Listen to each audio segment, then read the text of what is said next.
One of the stars at the Bonbeach Footy Club, former St Kilda Sydney Swans player Trent Dennis-Lane. Trent, good to have a chat to you. 23 goals this year. You've had a couple of injuries, but you seem to be back on track. There's your best player for Bonbeach last week. Couldn't quite get over the line, but you must have been happy with your own game. Yeah, different role. Played a little bit higher up on the wing and still was able to hit the scoreboard a little bit. Yeah, we're just having a little bit of an indifferent year at the moment. A few injuries, a few key personnel out as well, which is a shame. But our performance was a lot better last weekend, especially in the first half against Edie, compared to a fortnight ago against the Pines, where we probably let ourselves down. So it was good that we responded. Did the bye come at a good time? Sort of, in a way.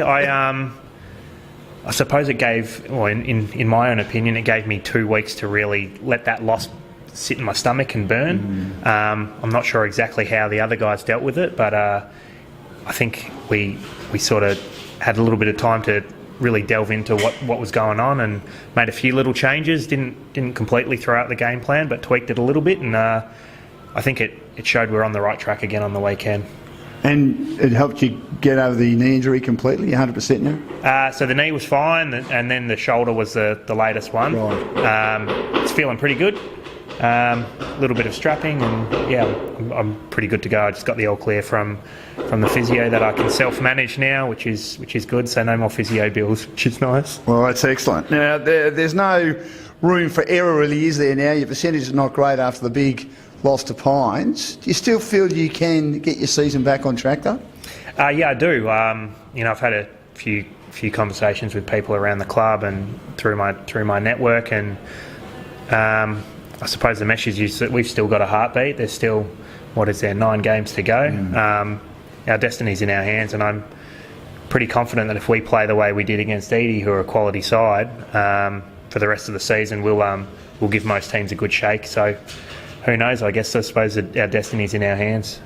29 AFL games. Do you feel that you have a very important and responsible role at this football club because of your previous football experience? And how do you handle that, and how do you have to cope with that? No, that's a good question. Thanks. No worries.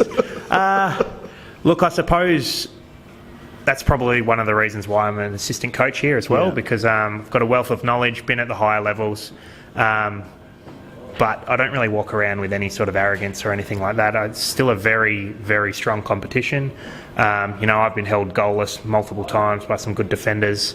We've got a bloke like Shane McDonald running around here who, in my opinion, is one of the best players I've ever seen. Never played a game of AFL. So, I do, I suppose, hold a little bit of weight on my shoulders, more so because I'm a coach than anything that I've done prior with my football. Do you see coaching as something you'd like to do permanently down the track? I do. I really enjoy the structures and the nuts and bolts of footy. Also the sort of like the team engagement and the team morale sort of stuff, getting the boys up. Really love that side of things. The difficult thing would be juggling that while I still really want to play. So while the body's still hanging in there, I think sort of assistant coach roles are probably where I'm at the moment. You've come from one of the clubs in the AFL that probably has the best culture, or arguably the best culture, in the Sydney Swans. What have you learned from them that you've brought over to the Bonbeach Football Club? I think one of the key strengths, especially with the Swans, is that the whole team's, majority of the team's from interstate, so everyone talks about that. Yeah, so they almost like come together as a really tight-knit family. You're all really good mates, so that's pretty much the key ingredient. So wherever you are as a footy club, if you're a nice, close, tight-knit group, have a lot of trust, have a few beers together on the weekend, you become really good mates, then you can drive high standards with each other because you know each other that in a real intimate level. And I think that's the best thing about footy, is when you get really close with 40 odd blokes and you're all on the same page, and that's how you build a good culture.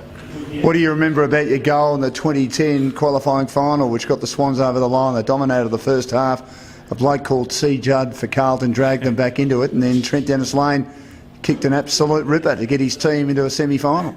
Yeah, Chris Judd's third quarter, I reckon there was about 5 of them out on the ground. He was that day. unbelievable. Clearance after clearance. Yeah. Of the actual moment, I don't remember too much. The one thing I do remember is that it was Father's Day, and my dad actually flew in from Perth and then was on the train on the way back out. He just was doing a in and out on the same day trip, and I remember ringing him and wishing him a happy Father's Day after the game, and he said, bloody hell, it was a pretty good Father's Day, because we got over the line by 5 points, I think, in the end. Yeah, it certainly was a goal I'll always remember. Now, you're also involved, like a lot of footballers are, and you do a lot for charity, all the footballers, not only at AFL level but local level. Tell us a bit about your charity. So I'm doing a little bit of workshop facilitation and workshop program development with a youth charity called Life Changer. Founder is ex-St Kilda coach, Subiaco coach, Sydney Swans player, Freo player, West Coast player Scotty Waters, Yes. Who I've had a strong relationship for the last, what would it be, 13, 14 years now. So, he's just sort of earmarked me for a little role within the organisation, and doing a lot of workshop stuff at the moment. Really enjoying it. Do a lot of junior coaching. I actually coach his eldest son as well, up at East Brighton, and we just have a lot of fun together, helping out a few kids here and there. Hopefully, build a little bit of positive self-identity within themselves. Just on your relationship with Scott Waters, was that hard when he was moved on as coach, considering, as you say, you had a very close relationship with him? I don't really remember my feelings too much from that point of time. I was quite internally focused. I knew I was going into my last year of a contract at St Kilda at the stage. It was obviously sad to see a good mate get moved on, but in that industry, it's a pretty brutal industry, so you got to sort of just lick your wounds and move on pretty quickly. Otherwise, that would have just been a major distraction for me if I was going to try and continue to pursue my AFL career.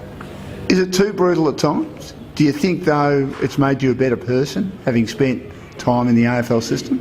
I definitely learned a lot.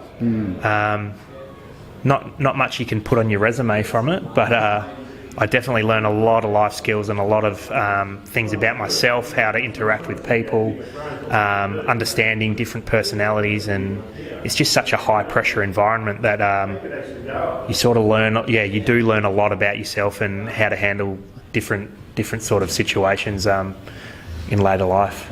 Good on you, Trent. Great to have a chat.